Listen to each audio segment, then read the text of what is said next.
से पास किया है 12th हावड़ा में, और ये टीके पा रही है वाली, और ये डॉक्टर बन गई है। लाइक कह सकते हैं कि now she has entered into the medical college, तो obviously she will be a doctor. घर में बहुत खुशी का माहौल भी होगा। 2 बहनें डॉक्टर, एक चित्तरंजन मेडिकल कॉलेज में यहाँ पे।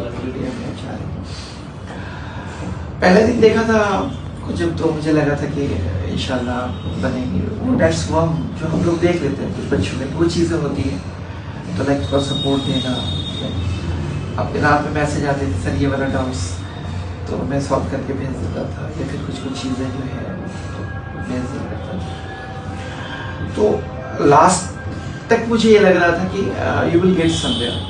तो अब इसके लिए मिला नहीं, ये पूरे आपके घर वाले मम्मी पापा का भी दुआएं हैं, सारी कुछ तो आप क्या मैसेज देना चाहेंगे बच्चों को जो मेडिकल की तैयारी कर रहे हैं? ऑलवेज कंसिस्टेंसी मेंटेन रहना चाहिए, एंड मतलब हर जगह पे मतलब सब बुक्स फॉलो नहीं करना चाहिए, कोई एक पे स्टिक रहना चाहिए।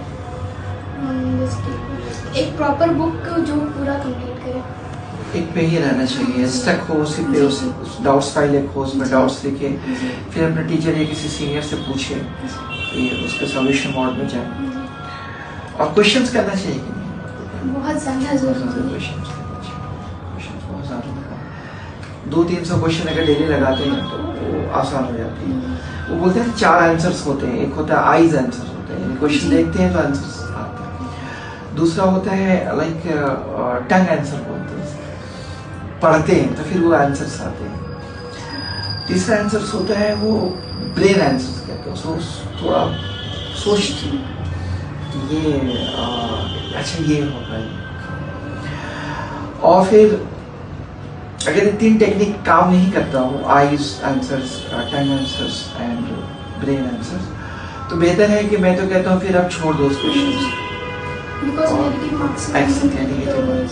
तो ये और एग्जाम, नीट का जो एग्जाम है ये कुछ नहीं है, जैसे अभी बात हो रही थी बेसिक्स चीज़ें पूछते हैं, स्पेशली फिजिक्स केमिस्ट्री में, और बच्चे क्या करते हैं बहुत ज़्यादा पढ़ लेते हैं।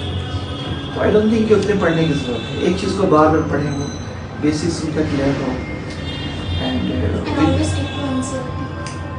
Stick to NCERT solution. और उसके जो बैक क्वेश्चंस होते हैं एनसीईआरटी के, वहाँ से मैं देख रहा था कुछ चीज़ें वो क्या करते हैं वहाँ भी डाल देते हैं, कुछ एक्स्ट्रा चीज़ डालते हैं। क्वेश्चंस में मिलते हैं, एक्स्ट्रा चीज़ रहते हैं जो पूरी बुक पढ़ने में भी नहीं मिलेगा हमको।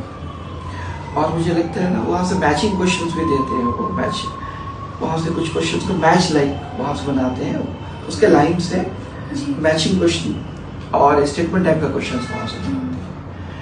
तो बच्चों को उसको भी ध्यान, समरी से भी क्वेश्चंस आते हैं,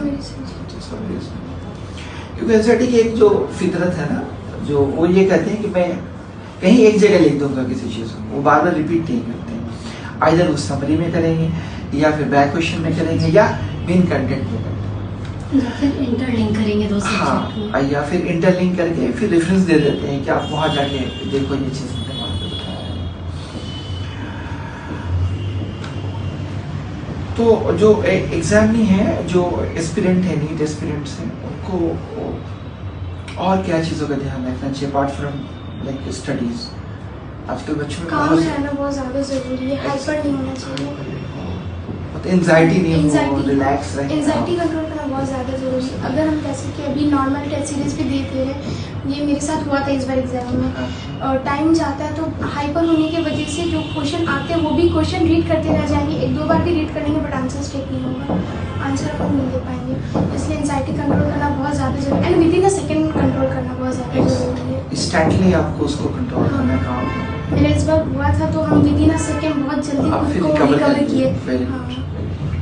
अच्छी चीज़ है। और क्या नीट बास्केट के जो सारे टेस्ट आप दे रहे थे बहुत ज़्यादा ज़रूरी है, बहुत हेल्प किया नीट बास्केट का, जैसे कि बहुत सारे क्वेश्चंस ये फिजिक्स के ये एग्जाम्पल से उठाए गए थे, एंड सेंटेंस से वो खेल रहे थे जो कि नीट में भी करता है, एंड हमारा वो वर्कशीट जो वो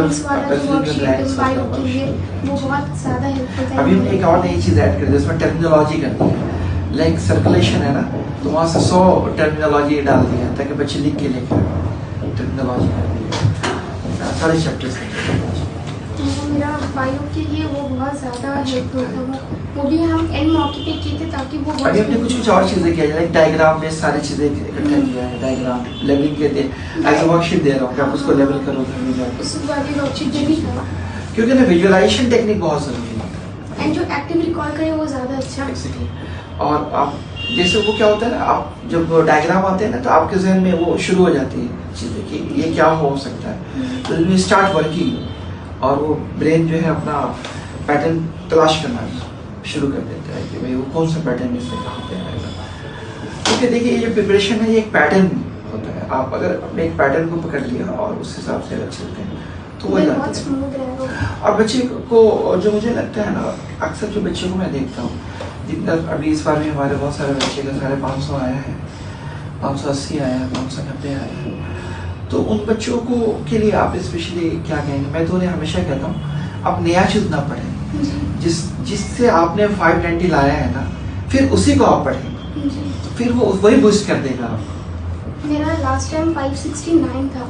देन हम न्यू नोट्स हम कुछ नहीं बनाए थे, हम पूरे ओल्ड नोट्स को ही पढ़े थे। एंड एनसीईआरटी भी हम ओल्ड ही फॉलो किए थे बिकॉज न्यू एनसीईआरटी में लिंक नहीं हो पा रहे हैं एंड बहुत सारे पूरा हटा दिए, मतलब बहुत ही माइनर आपको मिलेगा। और अभी हमने क्या किया ना, बच्चों को एक्सरसाइज दिया है कि आप बूस्टर टेस्ट लगाओ, लाइक जहाँ तुम लो फील कर रहे हो जिस टॉपिक में, तो आप स्पेशल तुम्हारे लिए एक टेस्ट पेपर बनेगा, you come and appear for the booster test. उससे क्या होगा, वो इन्हांस कर लेंगे उस चीज़ को। एंड देन हर एक